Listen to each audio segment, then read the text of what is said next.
Welcome back, Thrivers. We are here with another amazing guest episode of the Thriving Equine Professional. And we are so excited to have Miss Autumn Miller with us today. Autumn and I recently got to actually hang out a little bit in the same geography when we were at the Kentucky 3-day event in Lexington about a month ago.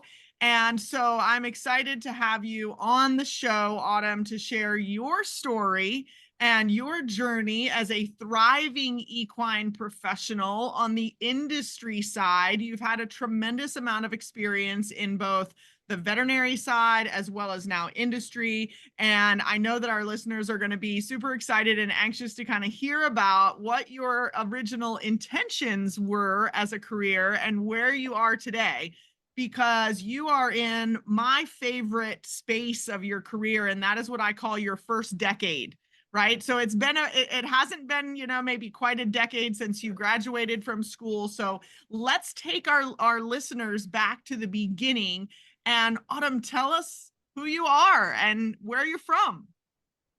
Yeah, well, thanks, Jodi. First of all, thanks for having me because I am a longtime listener. All right, that's like I've listened to this podcast. I listened to the one that you do for Haggard, and I just think it's amazing to be able to inspire some younger generations, or not even that, somebody that's looking for a career change. My story is probably typical to a lot of people that have made it through industry. I had my sights set on going to vet school, and that's what I was going to do. And now I am in industry. But I think before we get into all the craziness on that, but I should back up to the fact that I am a crazy horse girl, and I've been in the barn since I was 6 or 7 years old, and I grew up on a typical middle class family, didn't have the money to buy our own horse, and I worked in the barn for lessons, and that kind of spurred my passion for this industry and for horses in general, because we always call ourselves crazy horse girls, but I think it's really that the horses calm us down. That's what I like to tell Right. people, at least. They are somewhat our sanity, right? They are Yes. our drug of choice, if you Yeah, will. most definitely. Most definitely. I mean, everybody knows what that barn smell does for your serotonin. So, but yeah, Yes. so I grew up riding, working at the barn. I used to ride the bus from school to a local barn that one of my best friends, her dad was and is a famous show jumper. So I grew up riding there, and then I played normal sports too. I broke my leg when I was 16, so my dreams of college soccer was not really in the cards anymore, and I kind of had to look at what do I really want to do. And of course horses were at the forefront of my mind there, and I did put all of my eggs in one basket and applied to University of Kentucky as one of my only schools, and I got in, thank God. I think my mom wanted to wring my neck as a 18-year-old and running off to Kentucky all by myself, but it definitely worked out in my favor. I think that going to UK has opened so many doors that I did not know was possible. I graduated with the University of Kentucky. I was a veterinary assistant technician at Haggard for 5 years while I was at school. And then after that, I like to say the rest is history, but I've moved around with my boyfriend, fiance, now husband, that I met at school. He's in the military. So I've worked in some small animal practices. I've worked in some mixed animal practices. And then, like everybody else, I was still planning on going to vet school. That was my goal. And like a lot of us, that goal sometimes changes when you get either in industry or something happens that makes your path change. And so that is what changed for me right around the COVID-ish era.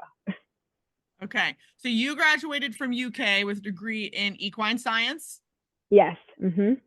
and you worked as a technician at Haggard through your college career. I also worked in a small animal practice while I was at school. I rode on the equestrian team. I worked the thoroughbred sales, and I also worked for a quarter horse breeding farm when I was in Kentucky. So if you want to sum up all the things that will make it so that you don't go to vet school, doing all of that extra stuff is is probably what did it for me.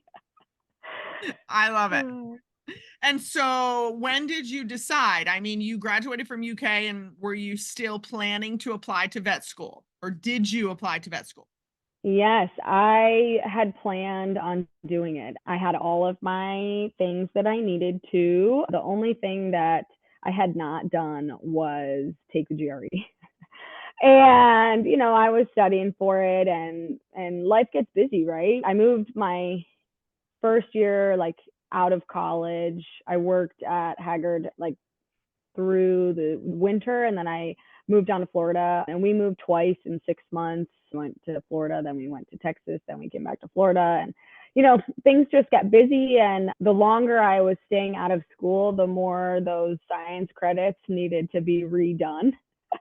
They have to, when you apply to vet school, they want them at least 4 or 5 years within your application date. And so the further I got out, the further I didn't go. I mean, if we're being completely honest, I still think about it a lot. I love vet med, and thankfully I found myself in industry, and it's kind of filling that cup for me, as you would say, being able to interact and still get to see the medicine and interact with veterinarians every day. But I'm not gonna lie, I am jealous when I see all my friends that are definitely have made That are their veterinary practicing dreams come true. veterinarians? Yes, Okay. So yeah. how did you take the step, Autumn, into industry? What was your first So, step in industry? so first step in industry was hard for me. I mean, this industry, animal health, is definitely an industry that everybody wants to be in, that decides that they don't want to go to vet school. So the competition is hard, but thankfully there are a lot of companies. There are a lot of companies that support vet med, so you do have a lot of options. The thing for me is that I did not have a degree that would have supported me going straight into like a sales role. Graduating with an equine science degree, I didn't have marketing. I didn't have a sales internship. I mean, I actually did my internship for school at Haggard. That was my internship. I didn't take the steps like when I was in university to really give myself a broader view of what vet med looks like. So I actually took an online course for business development for military spouses to kind of give myself a leg up on what it means to be in sales. And I don't think anybody really tells themselves that they're going to end up in sales, right? I like people, Yes. I like talking to people, I like animals. And so I basically took that course, and it kind of motivated me to look at different options. And so I ended up at a pet insurance company called Pets Best, which is actually owned by the overarching company called Synchrony, which also owns Care Credit, which is who I work for now.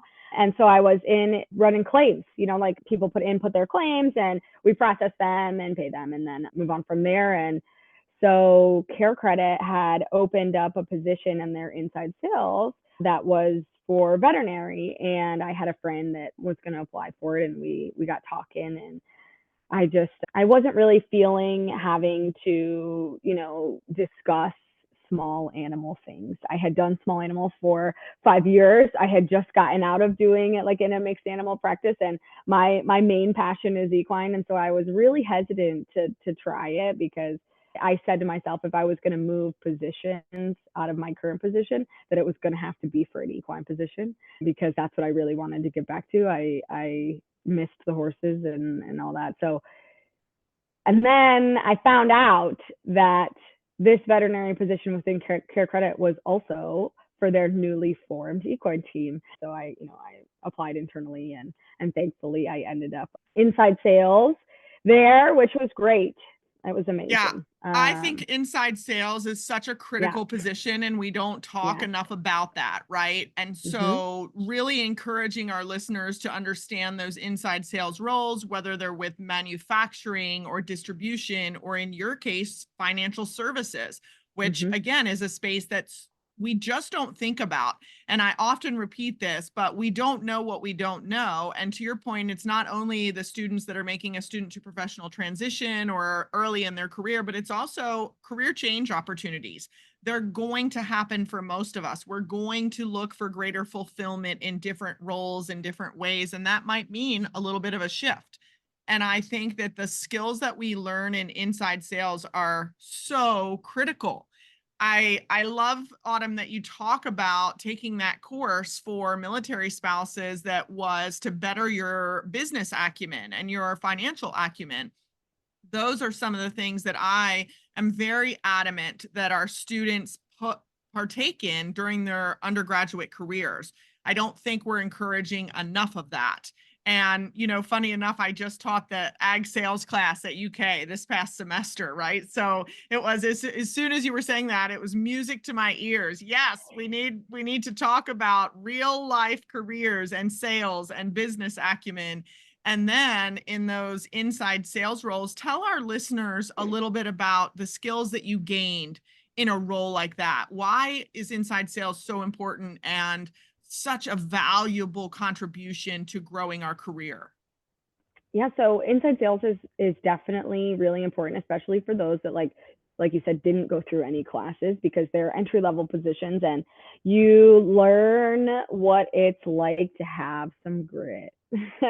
Because in inside sales, you are going to get a lot of no's. You're going to get some determination. You're going to have some mental toughness for criticism, because when you are in inside sales, most of the times your calls are recorded, depending on the company that you're working for. And the way that you develop with your manager is you're often re-listening to yourself when you are talking to a potential customer. And that is something that you really have to get used to, because re-listening to yourself is really, really hard.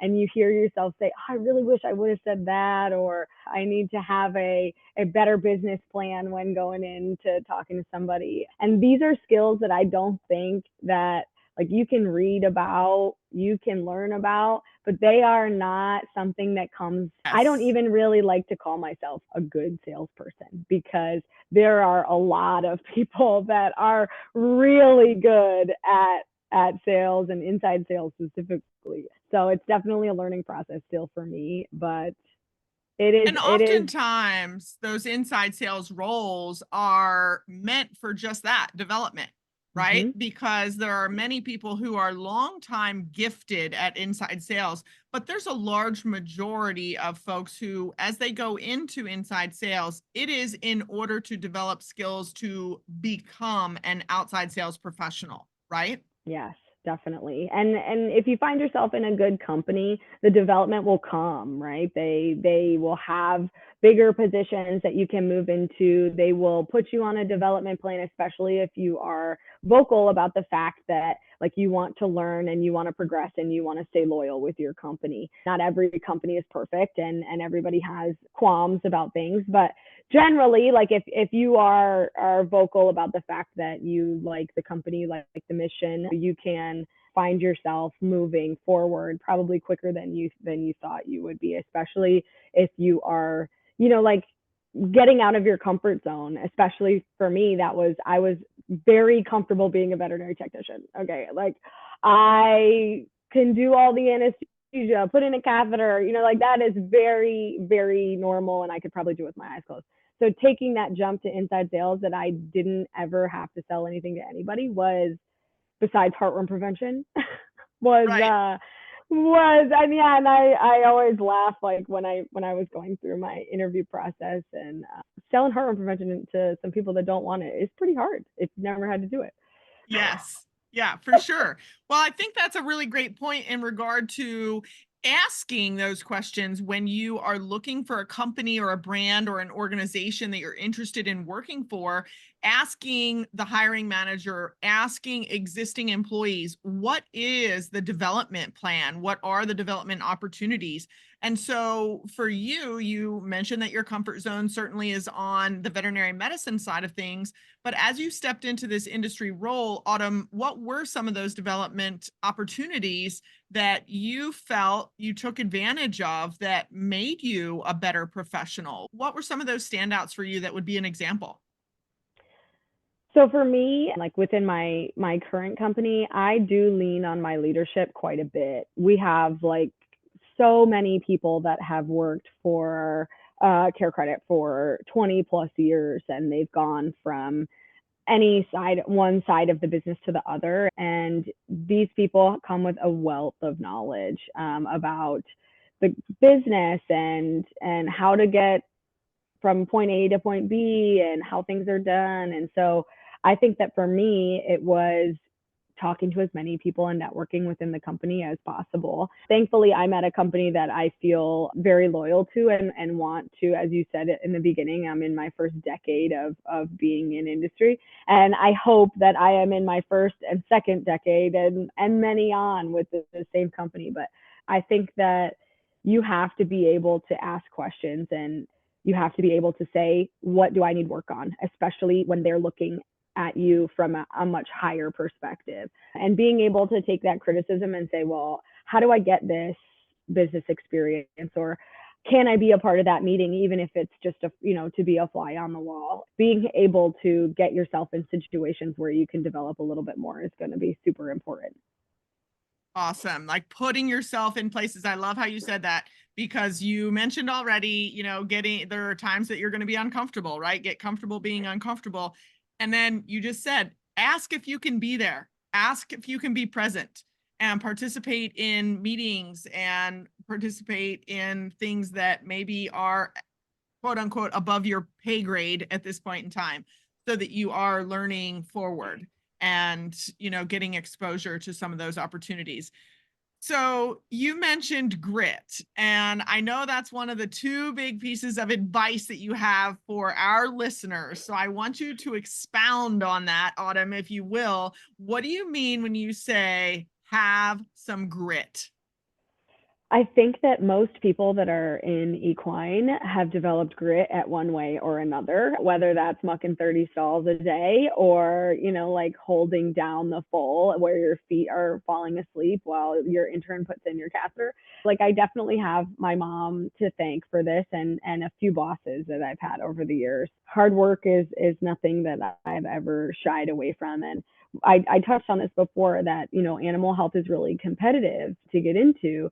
And if you do not have the mental toughness to be able to push through some of the hard times that you're going to get, especially when you're leaving your comfort zone, there will be someone who will take that spot because they want to get into this industry. So I do think that the animal health industry in general takes grit, because there are so many emotions that come into being in animal health, so many emotions that it takes to be a veterinary technician and a veterinarian. I mean, like the industry talks all the time about mental health and all that stuff. So if you can develop your grit to be strong, be resilient, take care of your mental health, it's going to help you get that dream job that you're looking for. I would just say, like, staying determined, staying positive, like you will end up where you're supposed to be. It might just take a minute. Yes. And when we say it might just take a minute, it might take longer than just a minute. And I think that's a conversation we continue to have, right? And that's one of the reasons why on this podcast, I want to share these journeys and experiences. Is none of us are on a straight line. And so many of us, when we started, whether that was choosing a college major or making that student to professional transition, we didn't know what we were going to be doing, not even 10 years down the road, a year down the road. And if you'll just put yourself out there and put your foot in a door, and to your point, be gritty and work and put yourself in uncomfortable situations with people who are, doing things you're interested in doing and around organizations you're interested in, those doors will open, but they sometimes have to be kicked open and nudged open and, knocked on, and you've got to start to really build a network, right?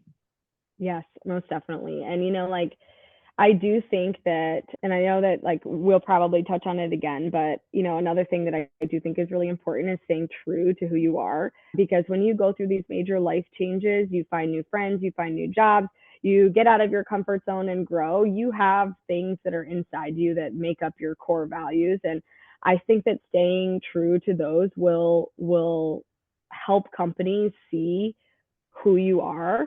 For me, I have a really strong personality, and people either really love it or they hate it. And that is something that like I have had to grow to love about myself. Like I'm loud, I'm confident, I'm loyal, and I'm passionate. And that is something that almost everyone shares that is in animal health. We are all passionate. So I do think that it's important to have that authenticity when you're looking for these new jobs and new things, because in this world of, like social media, and sometimes you don't really know what's real or not, but leaning into those strengths, you will find someone somewhere, some company that will appreciate them. Yes. Oh, that's such great advice. I love that word, authenticity. I talk a lot about that. I think I just had a episode not too long ago, really kind of breaking down authenticity. So our listeners can go back and listen to that one, but that's singing the song of my heart, Autumn, singing the song of my heart. And maybe that's why we ended up being so good, like we just connected right away. I love that you described yourself as being like bold and loud and, passionate. There might be some similarities, maybe. Just maybe. I don't know. Yeah. And like it does rub people the wrong way sometimes. And you have to just accept that like not everybody likes a bold, loud personality, and that's fine. But and that's okay. The bold, loud people gravitate to other bold, loud people. Yes. I love it. So funny. That takes us to really your second piece of advice is be bold. And so I know you have kind of some story around that piece of advice. So you told us to have grit, and now tell us to be bold.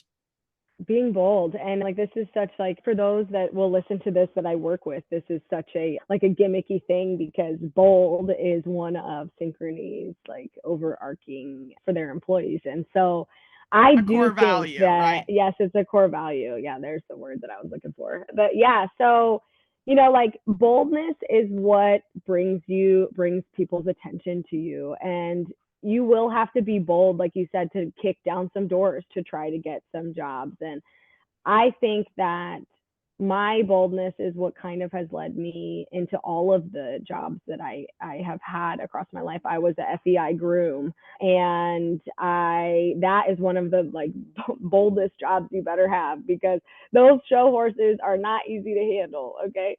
And same thing with when you're working the thoroughbred sales, like boldness will carry you through horse handling, animal handling, all the way through being in business, because you have ideas, you have opinions, you have things that are going to move this industry forward, especially the younger generation that's coming up.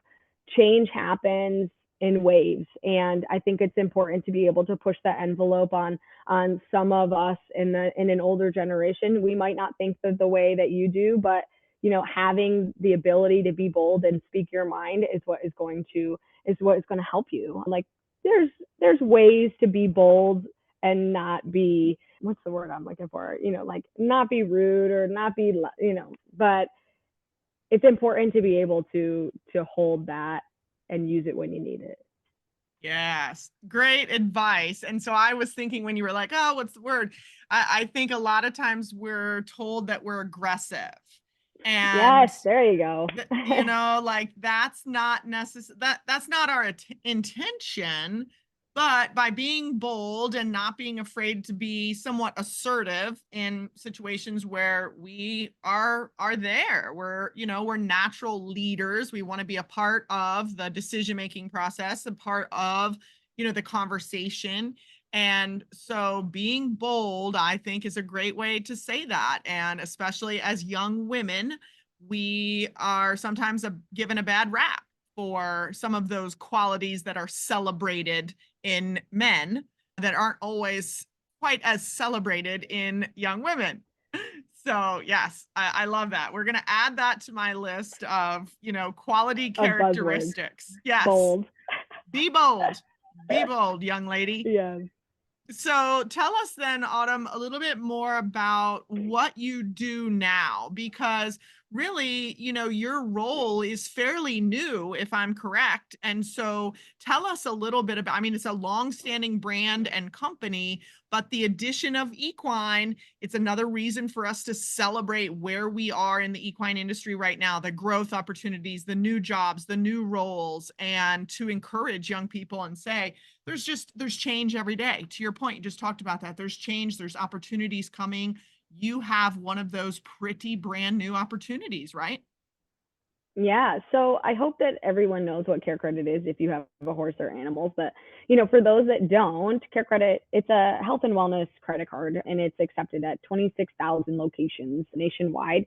It basically allows you to take advantage of flexible financing within your like hospitals or doctor's offices or anywhere that's paying for a healthcare service.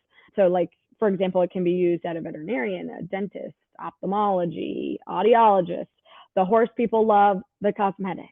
Like there's a lot of other places. But so like in reference to what you were talking about, so the equine was always traditionally wrapped into our veterinary medicine side of our business. And probably in the last 2 to 3 years, they kind of have refocused on the equine industry just because I think it needed a little bit more support, tailored support, because all horse people and all equine veterinarians are much different than a small animal clinic. So I'm on the equine team. Shout it Yeah. from the rooftops, right? Yeah. Because that So is different.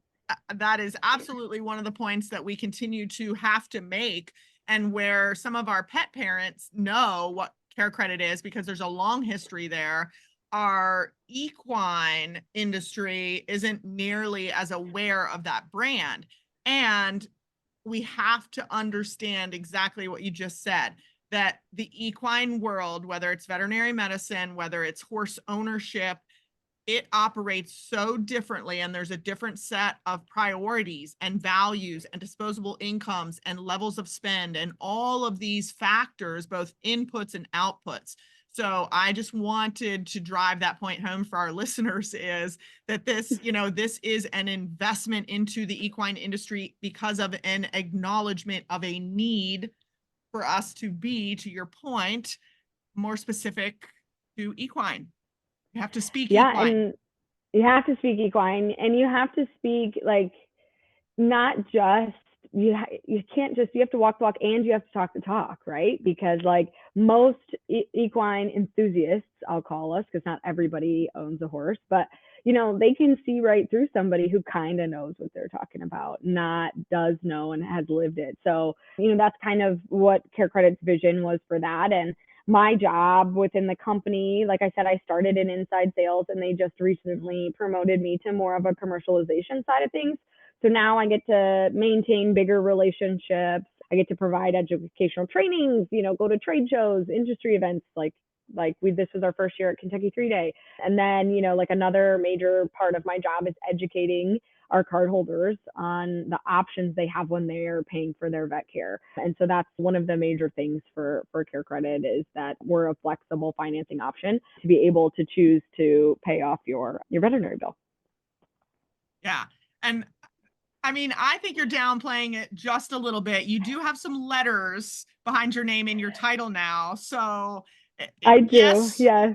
you do. So let's go ahead Yeah, and so give them your title. I am so it's AVP of the equine expansion market at Care Credit. So I guess you would either say like the associate vice president or assistant vice president, depending on what company that you work for. But yeah, so that was my big girl job, my big girl move, and it was an amazing journey from inside sales to this, because I was promoted within 10 months of going into inside sales to this AVP role. And I told myself when I was, coming out of college and whatever, that like, I just can't wait to get to that big girl role, right? And for those of you who are always hungry, you move into your big girl role and you're like so proud of yourself, and you're like, look I can do this, like I'm doing it. And then you just are looking onward and bigger and better, and it is,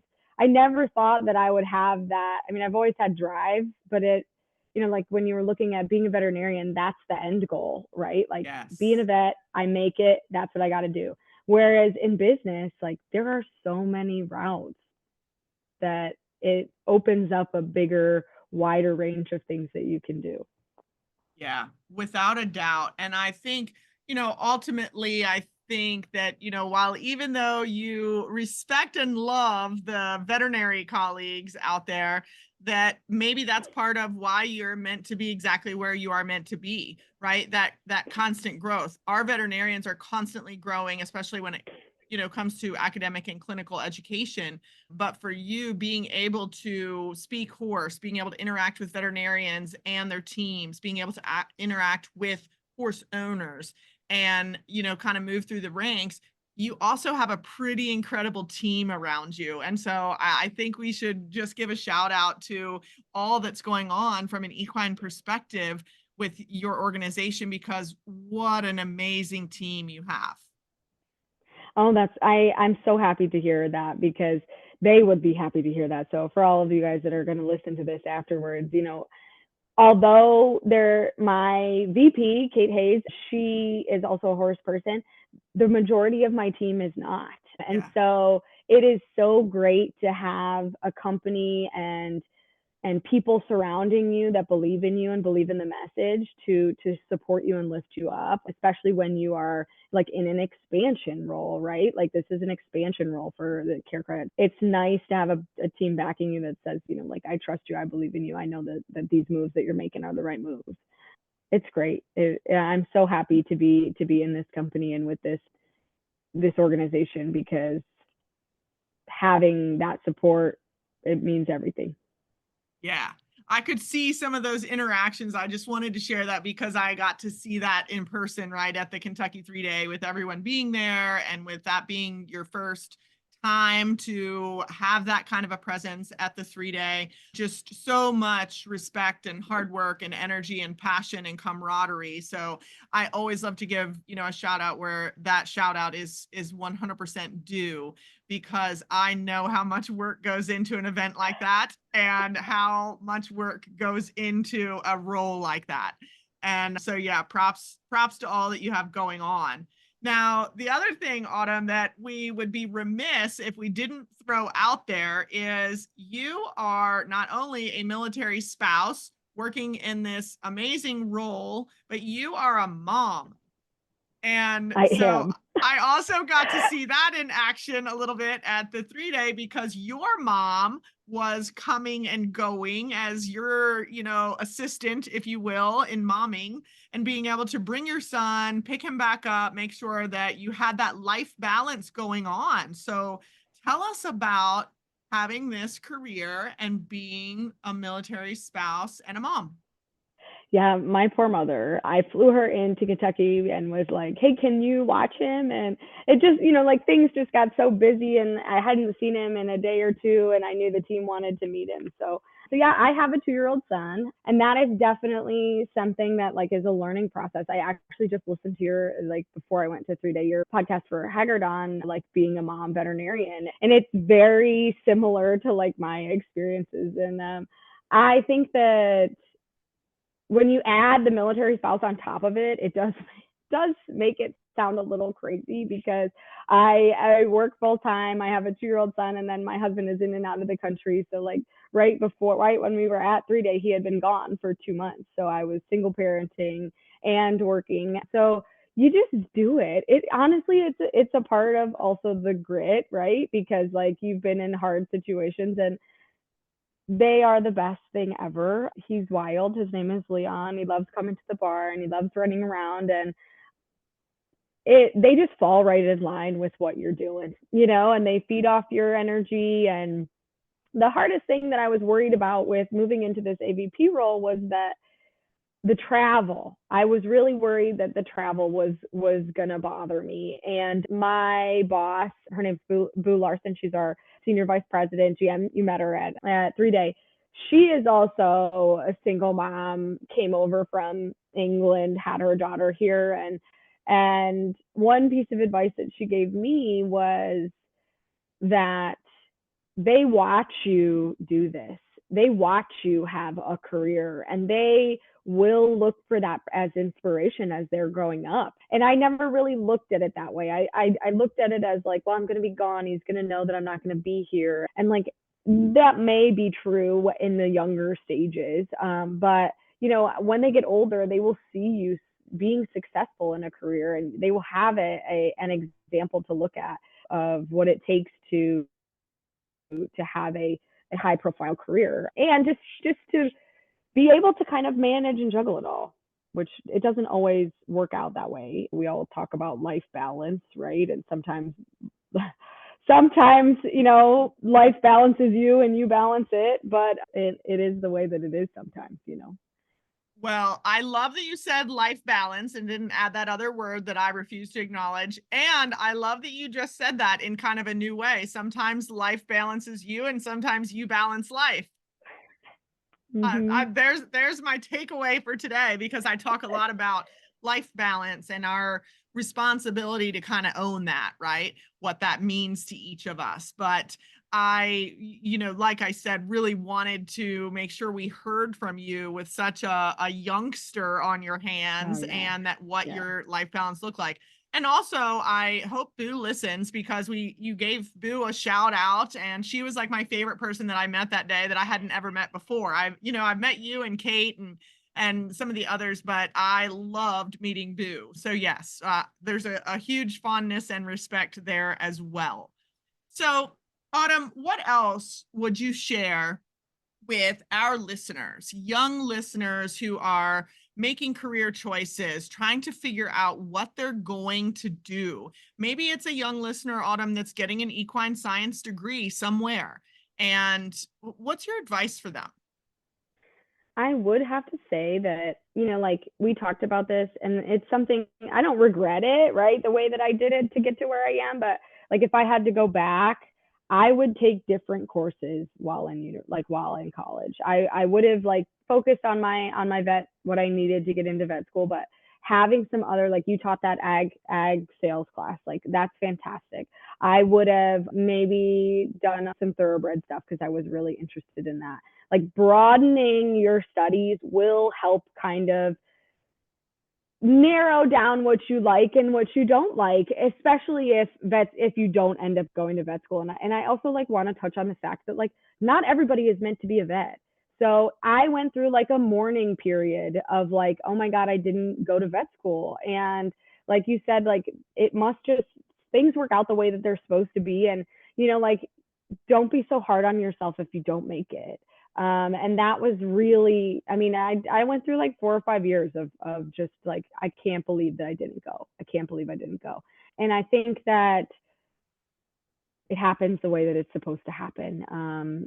So, and if you still feel that way 10 years out of vet school, you can still go back. I mean, I hear it from vets all the time, you know, go, you can still go back, but broaden. So yeah, like large scale things, broadening stuff in school. And I also would stress the need to take jobs that you might not be your dream job. Actually, I just listened to your podcast about, I forgot her name, but she works in forage.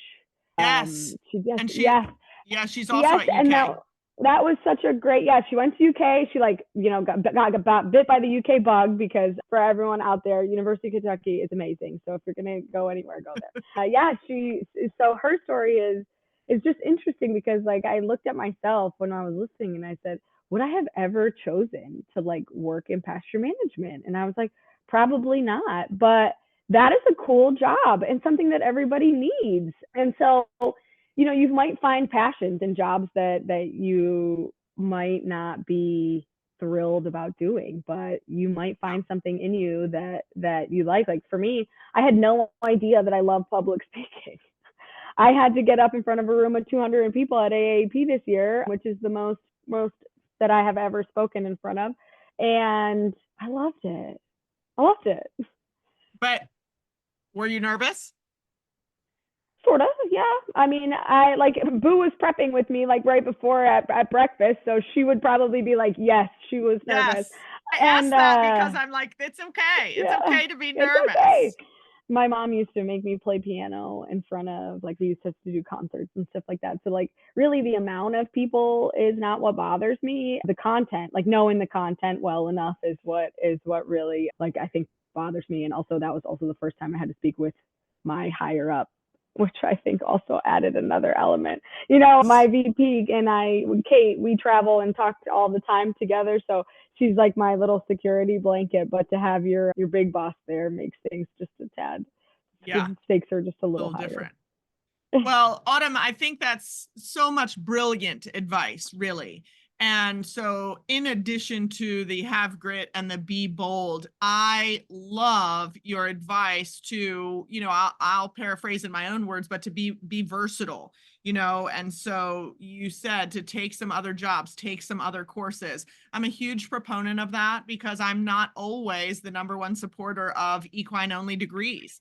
And I think that the most competitive applicants that we have in the job application pool come from those that have, a great passion for equine, but they've gone and done other things and they have a broader knowledge beyond just equine. Maybe it's food animal, maybe it's companion animal, maybe it is forage and pasture management, maybe it's ag sales, whatever it is. I'm a huge proponent of business, as you've talked about a couple of times, and to have greater versatility in your experiences and your education, because it just makes you more attractive to a hiring manager or an organization. So just brilliant advice. Thank you so much for that. Now, as we wrap up, I have been asking all of my guests this year the same kind of two questions. So I want to ask you if you have a book or a podcast that you would recommend to our listeners, and if so, why? When I was prepping for this interview for my AVP role, I don't have like a specific podcast, but there are a lot of interview prep podcasts out there, and I would highly listen to them, especially when you are going for like bigger roles. Maybe you would even call them like a stretch role or something, because they will teach you how to highlight qualities within yourself. And if you're not really good about talking about yourself, which I am not, and when you're in an interview, like that's the time that you need to be able to talk about yourself and articulate it well. So definitely like get out there and listen to some of those. I unfortunately don't find myself having a whole lot of time to read after, my crazy 2-year-old goes to bed. But I have, on my work trips, I have been reading. I read like very typical horse books, but there is The Horse. It's a new book and it's based in Lexington actually, and it's on the history of racing. So I'm like halfway through that, and if you're into racing and you love Lexington, it's great. It is it's been keeping my attention for sure. That's a great read. I read that last year or the year before. And so probably last year because it's pretty new, but yes, that was a great read. So, and to your point, like those podcasts that are out there for interview prep, I do a ton of interview prep, and you're right. You cannot do that alone. You have to have some support and some practice and some help and some upskilling and feedback. So again, just tremendous advice for people, whether you are early in your career or looking at opportunities to make some changes and shifts or transitions. So, I've never been so nervous in my life, I don't think, before my like last interview. And it's in my own company. My last interview headed into my AVP interview, because I mean you have outside candidates, you don't know who they are and stuff like that. So being over prepared for an interview is never a bad thing. Never a bad thing. Absolutely. And you're right. Those nerves going into an interview, that is no joke. And I will just, I always remember that. I actually have this weird love of interviewing because I love the interview prep process, which is, I think, why I still love to help others interview prep. But I'll never forget my interview when I was going for the job at Zoetis. Again, I was also underqualified. I was not, I did not have the qualifications for that role. But here we go. I earned it, and off we went. Not without some challenge, but it was a lot of nervousness. So good stuff. All right. The second question is, what is one piece of advice related to life balance, as we briefly mentioned before, that you would give our listeners in the face of today's hustle culture? you are balancing a lot. You are young to be balancing the role that you are and the life that you are with your husband and your son. And so any advice related to life balance? This is such a thing that people tell like new moms, and I hated it when people told it to me, but it's very true that like you cannot do all these other things if your cup is not full. So that is something that I have had to really focus on myself. And when I say focus on myself, for me, that's going to the barn. So, like I have the luxury of being able to have a horse and go and leave my son with my husband and take an hour, maybe two, to kind of just do my barn thing. But for other people, like you have to find something that's going to make you happy outside your family, outside of your life, outside of work, because the more you take from that cup and don't fill it back up, like you will feel that somewhere else, whether it's stress, whether it's anxiety, whether it's work is not going the way that it's supposed to. Just make sure that you're taking care of yourself, because you can't take care of everybody else if you're not feeling your best. So I deal with that. I still deal with that every day. I wouldn't say that I'm anywhere near of an expert, especially when like your support system is small. And yeah, so if any new moms out there, ask for help, because I am the worst at asking for help. Get a babysitter. Even if like I just finally broke down when I got this AVP role and put my son in daycare. Like I just finally did it. And not having him here for the like 6 hours a day that he's not here, where I can schedule my meetings and sit in silence and actually like really focus on what I'm supposed to be doing, has helped my cup tremendously. It's sad that he's not here.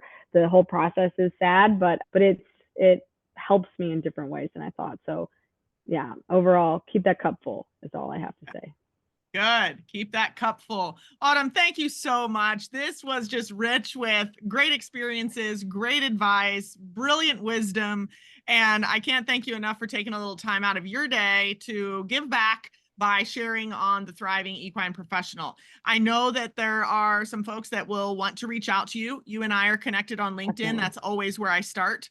So if people want to connect with you, certainly they can find you at Autumn Miller on LinkedIn, and I would be a mutual connection there. Is there any place else that you want to share? Yeah, Instagram is fine. I think if you just search Autumn Miller, I think it should come up. I know that's very like non-millennial of me, but I think, yeah, like if you just search me, I'm, with a horse, brown hair, Right. petting a horse. Clearly. I mean, that's like, what other Autumn Miller could that be? Yes. Autumn, thank you. I so appreciate all your time today. And Thrivers, with that, I am wishing you an amazing day, and we will see you back here same time next week. Cheers.